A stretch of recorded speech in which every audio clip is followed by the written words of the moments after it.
नमस्कार दोस्तों। भारत क्वाइटली एक ऐसा न्यूक्लियर प्रोजेक्ट आगे बढ़ा रहा है जो भविष्य में हमारी एनर्जी सिचुएशंस को पूरी तरीके से बदल सकता है।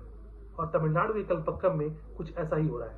भारत एक एडवांस रिएक्टर डेवलप कर रहा है और समझना ये बहुत जरूरी है कि ये इतना इम्पोर्टेंट क्यों है। तो आइए समझते हैं कुछ पॉइंट्स में कि ये इम्पोर्टेंट क्यों है। इस वीडियो में हम ये समझेंगे पहला कि कलपक्कम में क्या बन रहा है, ये रिएक्टर अलग क्यों है और इंडिया के फ्यूचर में कैसे इम्पैक्ट डालेगा। पॉइंट नंबर 1, कलपक्कम में जो रिएक्टर बन रहा है उसका नाम है दोस्तों, उसको हम बोलते हैं प्रोटोटाइप फास्ट ब्रीडर रिएक्टर। और अब सवाल ये है कि ये नॉर्मल रिएक्टर से कैसे अलग है। देखिए दोस्तों, नॉर्मल रिएक्टर जो होते हैं ना वो यूरेनियम यूज करते हैं और एनर्जी जनरेट करते हैं, लेकिन पीएफबीआर फ्यूल यूज करने के साथ साथ नया फ्यूल भी जनरेट कर सकता है। इसी प्रोसेस को हम ब्रीडिंग बोलते हैं कि फ्यूल यूज भी करो और एक नया फ्यूल भी जनरेट कर दो। अब देखिए सिंपल भाषा में अगर उसको हम समझें, देखिए जब यूरेनियम रिएक्टर में यूज होता है तो वो कुछ मटेरियल वेस्ट नहीं होता है, ठीक है। उसमें जो भी मटेरियल होता है वो कोई कुछ वेस्ट नहीं होता है, बल्कि वो पेट्रोलियम जैसे नए फ्यूल में कन्वर्ट हो जाता है। पीएफबीआर इसी कॉन्सेप्ट पर काम करता है, मतलब ज्यादा इफिशिएंट फ्यूल यूजेस। मतलब ये है कि ऑलरेडी यूरेनियम जो फ्यूल यूज करता है उसी कॉन्सेप्ट में पीएफबीआर क्या करता है, इसको और अच्छे तरीके से यूज करता है और नए फ्यूल को भी जनरेट करता है और ये लॉन्ग टर्म सस्टेनेबिलिटी के लिए भी काम करता है। अब देखिए इंडिया का जो न्यूक्लियर प्रोग्राम है ना दोस्तों, वो 3 स्टेज में डिवाइडेड है। पहला यूरेनियम बेस्ड रिएक्टर, दूसरा फास्ट ब्रीडर रिएक्टर और तीसरा थोरियम बेस्ड रिएक्टर। प्रॉब्लम यह है कि इंडिया के पास यूरेनियम तो बहुत लिमिटेड है, लेकिन एडवांटेज यह है कि इंडिया के पास दुनिया का सबसे बड़ा थोरियम रिजर्व है और थोरियम से भी हम यूरेनियम निकाल सकते हैं। पीएफबीआर स्टेज 2 का सबसे इंपॉर्टेंट लिंक है जो हमें स्टेज 3 तक पहुंचाएगा।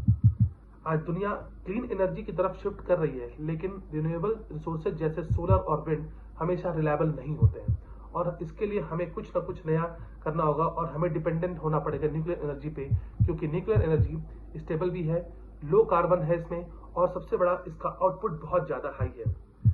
दुनिया के बड़े देश जैसे फ्रांस और चाइना ऑलरेडी न्यूक्लियर एनर्जी पर हैवी डिपेंड करते हैं और इंडिया अब उसी डायरेक्शन में आगे बढ़ रहा है, क्योंकि इंडिया की जो पॉपुलेशन है वो दुनिया की लार्जेस्ट पॉपुलेशन है और हमारा जो इंफ्रास्ट्रक्चर है वो इतना प्रभावी नहीं है। हम क्योंकि इतनी बड़ी पॉपुलेशन को इंफ्रास्ट्रक्चर देने के लिए बहुत ज्यादा पैसा खर्च करना पड़ता है और उसको अगर इफिशिएंट वे में यूज करना पड़ेगा तो हमें न्यूक्लियर एनर्जी की तरफ आगे जरूर बढ़ना पड़ेगा और इसीलिए पीएफबीआर बनाया जा रहा है ताकि इसका हम यूज केस अच्छे से अच्छा कर सकें। लेकिन दोस्तों न्यूक्लियर एनर्जी के साथ कुछ चैलेंजेस भी हैं।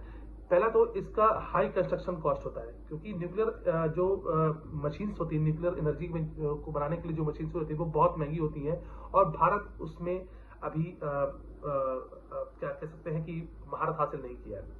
दूसरा ये कि सेफ्टी कंसर्न बहुत होना चाहिए, क्योंकि देखिए न्यूक्लियर एनर्जी अगर आप यूज कर रहे हो तो कहीं ना कहीं आप थोरियम या यूरेनियम को कंट्रोल्ड वे में उसे आप यूज करेंगे, उसे प्रोसेस करेंगे, लेकिन और अगर ये कंट्रोल्ड वे में सेफ्टी ध्यान नहीं दी गई तो ये बहुत बड़ा डिजास्टर भी हो सकता है।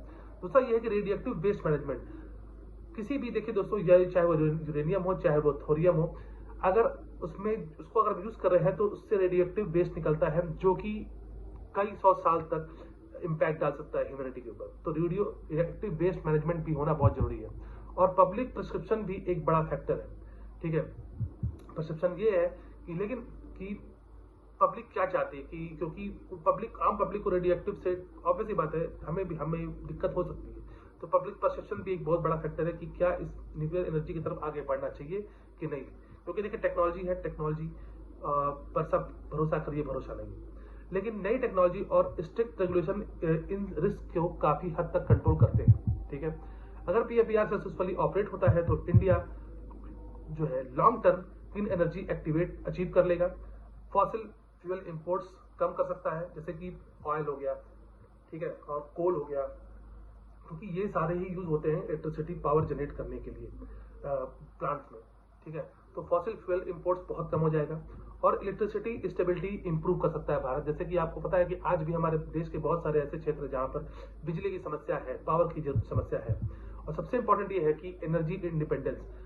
आज भी हम दोस्तों एनर्जी के लिए दूसरे देशों पर, चाहे वो मिडिल ईस्ट में हो, आप देख रहे हैं कि मिडिल ईस्ट में जो युद्ध चल रहा है उसका कितना इम्पैक्ट पड़ रहा है कि हमारे पास एनर्जी का जो है एनर्जी को सस्टेन करने के लिए हमें बहुत सारी कोशिश करनी पड़े। तो एनर्जी इंडिपेंडेंस हमारे ऊपर बहुत सारी आ जाए, हम इंडिपेंडेंस हो जाएंगे, हमें दुनिया के से जो है उससे इलेक्ट्रिसिटी जनरेट करने के लिए, वो जो है बनाने के लिए कोल और ऑयल खरीदने की जरूरत नहीं पड़ेगी, जिससे हमारे मिलियंस ऑफ डॉलर्स बचेंगे और हम इस उन पैसे को राष्ट्र के ग्रोथ में ला सकते हैं।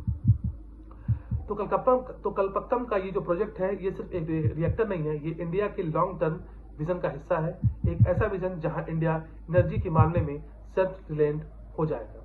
अगर आप ये ऐसे कॉम्प्लेक्स टॉपिक्स को सिंपल और लॉजिकल तरीके से समझना चाहते हैं तो चैनल को सब्सक्राइब करिए, द गोरखपुरिया शो को पर कमेंट करिए, शेयर करिए और आप सब अपना प्यार दीजिए। Thank you so much guys, मिलते हैं एक नए वीडियो के साथ। तब तक के लिए नमस्कार, जय हिंद।